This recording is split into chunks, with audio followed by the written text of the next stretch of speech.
Nous voilà de retour pour les autres cartes des tarots majeurs.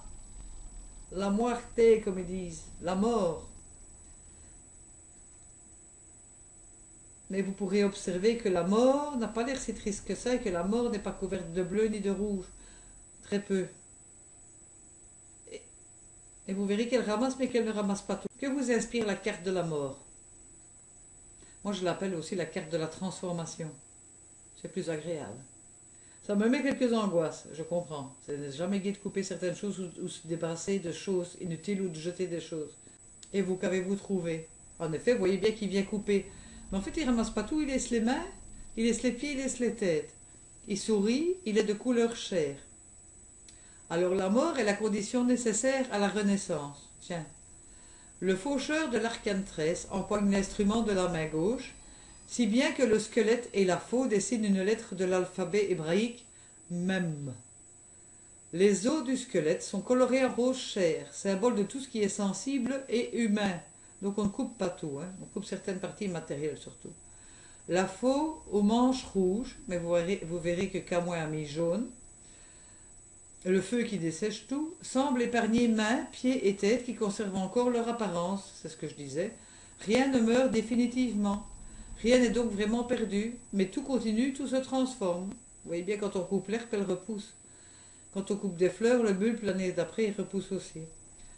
Il n'y a pas de vert dans cette carte par contre. Cet arcane impersonnel n'a aucun rapport avec les émotions et les désirs.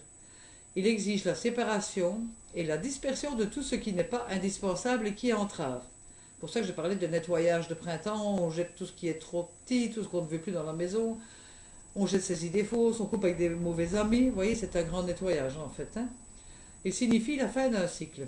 Alors au niveau matériel, ben, comme c'est quand même la mort, c'est la carte de l'héritage. D'une solitude très temporaire. Hein. On coupe, mais pour faire autre chose. C'est un renouvellement bénéfique et aussi pour recouvrer la santé. Elle promet la renaissance et de nouveaux projets. Elle est associée à tout ce qui est nocturne, secret. La magie, la sexologie, la psychanalyse, la radioactivité. Bon, là, il faut vraiment avoir des questions spécifiques pour se souvenir que c'est de la radioactivité ou de la magie. En contre, une rupture, hélas, une faillite, un deuil quand même, déception, une perte de quelque chose. Ça, c'est, quand elle est en contre, évidemment, la mort n'est pas voulue, donc ça ne nous fait pas plaisir. Une fin, un détachement. Également de la brutalité, de la rébellion ou des punitions. Attention à un accident, une envie de suicide ou une maladie grave avec d'autres cartes négatives tout près. Quand je tire cette carte, souvent je dis aux gens aussi, vous voyez le squelette, vous voyez ses dents.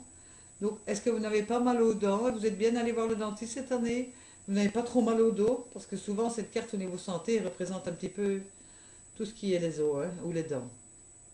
Allez, on continue. Ah oui, voilà mes petites images. La mort, évidemment, ça c'est pas voulu, hein, ça ne nous fait pas plaisir. Le divorce, la rupture, la mort. Alors, ça ne représente pas du tout le mois de janvier, hein, c'est parce qu'elle a des planètes en Capricorne et en Scorpion. Le Scorpion est quelqu'un qui aime bien détruire pour reconstruire après, hein, attention. Hein. Ça représente comme lieu les cavernes ou les cimetières, évidemment. Et à bientôt.